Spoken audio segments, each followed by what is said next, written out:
انہوں نے اچانک پینترا بدل کے تو یہ کہا جی کہ انڈیا ریاستیں گریب کر رہا ہے سردار پٹیل کی قیادت میں، اور سردار پٹیل کا یہ کوئی ہیڈن ایجنڈا نہیں تھا، اس نے اوپنلی کہہ دیا تھا کہ کوئی ریاست یہ حق نہیں رکھتی کہ وہ ہندوستان کے علاوہ کوئی اور ڈیسیجن کرے، اس لیے میں آخری حد تک جاؤں گا جس ریاست کو بھی گریب کرنا ہے، جس کے راستے میں واحد رکاوٹ جو ہے پنڈت نہرو تھے، کہ پنڈت نہرو نے اس کو کہا کہ ٹھیک ہے you take everything but let me deal Kashmir,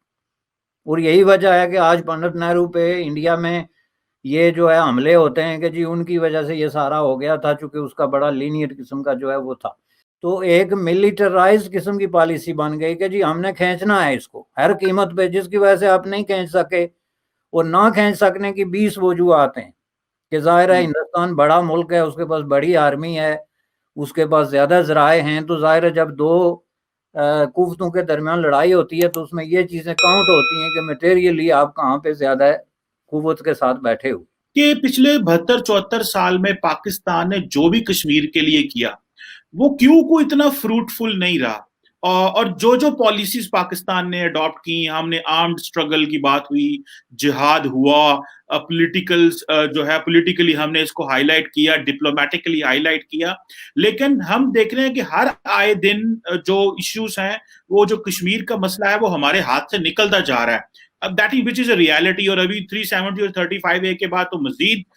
جو ہے وہ نکل گیا. انڈیا اس کو کہہ رہا ہے کہ جی یہ تو بائی لیٹرل ایشو ہے، اور بائی لیٹرل سے جب آتا ہے تو یہ کہتا ہے جی یہ ہمارا اکیلے کا مسئلہ ہے. تو بیرسٹر صاحب سے جو میں پہلا سوال کرنا چاہتا ہوں، اور میں چاہتا ہوں کہ میرے آڈینس اور جو میرے ویورز ہیں ان کو پتا چلے، بیرسٹر صاحب سر آپ کیا سمجھتے ہیں کہ جو پاکستان کی کشمیر پالیسی ہے اس میں فالٹ کیا ہے؟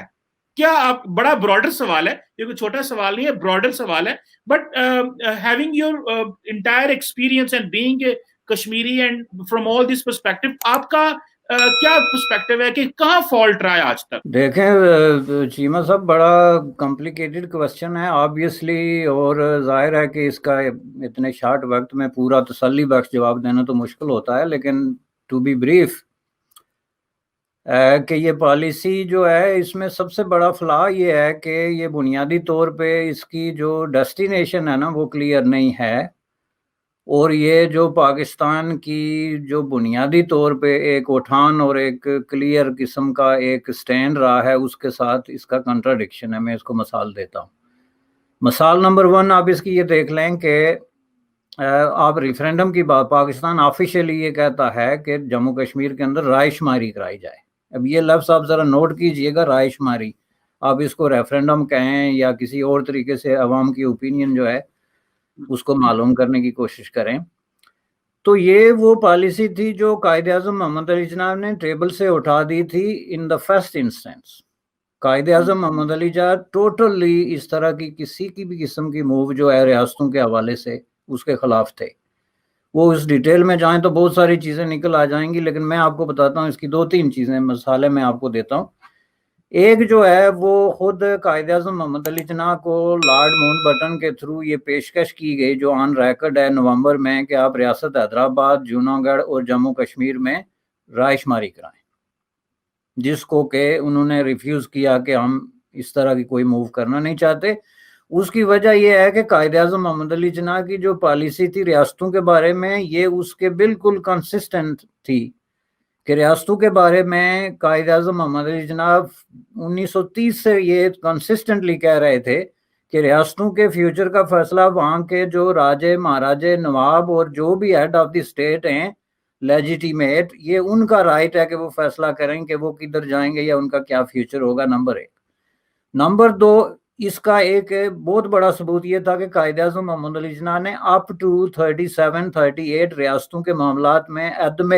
مداخلت کی پالیسی جو ہے وہ اپنائی ہوئی تھی، جو کہ بہت کلیئرلی آپ اگر مسلم لیگ کی ہسٹری دیکھیں ریاستوں کے حوالے سے تو اس میں آپ کو صاف ریفلیکٹ ہوتی نظر آئے گی. یہ انہوں نے اس وقت اس کے بارے میں تھوڑا سا چینج کی جب انہوں نے یہ کہا کہ ہم جو کونسل بنا رہے ہیں پورے متحدہ ہندوستان کی، اس کے اندر صوبوں کے علاوہ ریاستوں کو بھی ہم نمائندگی دیتے ہیں، ڈائریکٹ نمائندگی. تو جب ڈائریکٹ نمائندگی کی بات آئی تو اس وقت ظاہر ہے قائد اعظم نے اور مسلم لیگ نے کہا کہ اس طرح تو سینکڑوں ریاستیں جو ہیں ان کے ساتھ ہمارا تعلق ہی ختم ہو جاتا ہے، اور ایسے لوگ الیکٹ ہو کے آئیں گے جن سے ہمارا کوئی تعلق نہیں ہوگا. تو پھر انہوں نے ایک پالیسی چینج کی جو 40s کے بعد جا کے تو جس کے فروٹ نکلنے شروع ہوئے. لیکن بنیادی طور پہ قائد اعظم کی یہ پالیسی تھی. جب پاکستان بنا تو اس کے بعد ظاہر ہے کہ آپ دیکھیں 14 اگست 1947 کو کشمیر پاکستان کا حصہ نہیں تھا, اور پاکستان میں gross misunderstanding of this issue ہے. لوگوں کے اندر اس طرح کی کہانیاں ہیں, افسانے ہیں, فکشن ہے کہ حقائق اس میں کہیں گم ہو کے رہ جاتے ہیں. 1947 میں جب پاکستان بنا تو کشمیر ظاہر ہے ریاست جموں کشمیر اس کا حصہ نہیں تھا. تو اگر اس وقت قائد اعظم نے جو پالیسی اختیار کی اس پہ آپ غور کرتے تو انہوں نے پالیسی کون سی اختیار کی؟ انہوں نے مہاراجہ ہری سنگھ سے اسٹینڈ اسٹل ایگریمنٹ سائن کیا. That was the only event جو بگر ایونٹ تھا قائد اعظم کی زندگی میں, جو فارن افیئرز پہ, کہ انہوں نے مہاراجہ ہری سنگھ سے اسٹینڈ اسٹل ایگریمنٹ سائن کیا, جس کا مطلب یہ تھا کہ جو معاملات پاکستان جو ہے وہ دیکھے گا کشمیر کے, جس میں جو ہے وہ کچھ سپلائی ہے, کچھ فوڈ ہے, کچھ پوسٹل سروسز ہیں, اس کمیونیکیشن ہے, اس طرح کی چیزیں, اور باقی معاملات میں ریاست جو ہے وہ خود مختار ہوگی. جو معاملات مہاراجہ پہلے سے چلا رہا تھا بر صغیر میں اسی طرح چلاتا رہے گا. تو اس کا مطلب کیا تھا؟ اس کا مطلب یہ تھا کہ قائد اعظم محمد علی جناح نے اوپنلی یہ سٹینڈ لیا کہ مہاراجہ ہری سنگھ جو ہے وہ لیجیٹیمیٹ حکمران ہے ریاست جموں کشمیر کا,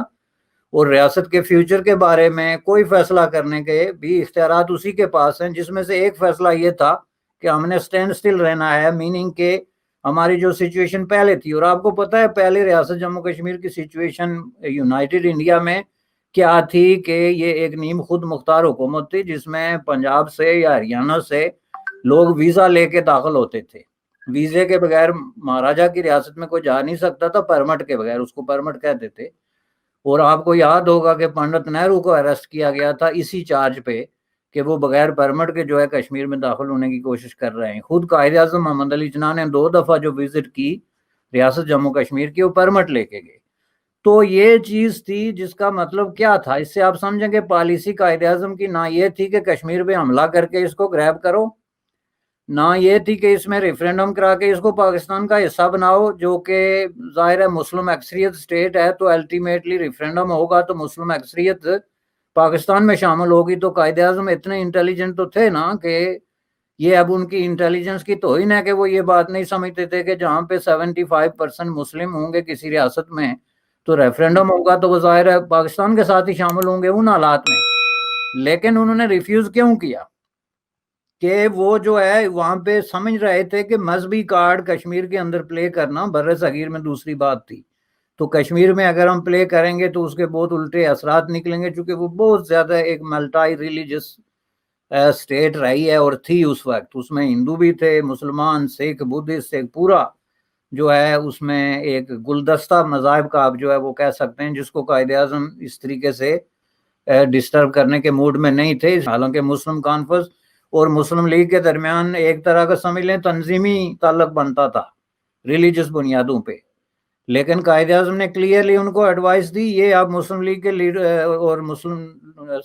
کانفرنس کے لیڈروں کے جو ہے ان سے دیکھ سکتے ہیں. تو یہ چیز آپ نے اس کے بعد جا کے کب بدلی؟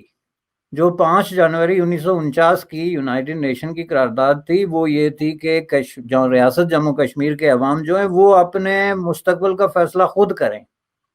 ساری میں 5 اگست کی جنوری کی کہہ رہا ہوں, اگست 1948 کی جو قرارداد تھی اس میں ان کے پاس 3 آپشن تھے کہ وہ چاہیں تو پاکستان کا حصہ بنے, چاہیں تو انڈیا کا بنے, چاہیں تو خود مختار رہیں. تو اس کے پیچھے قائد اعظم کی کنسنٹ شامل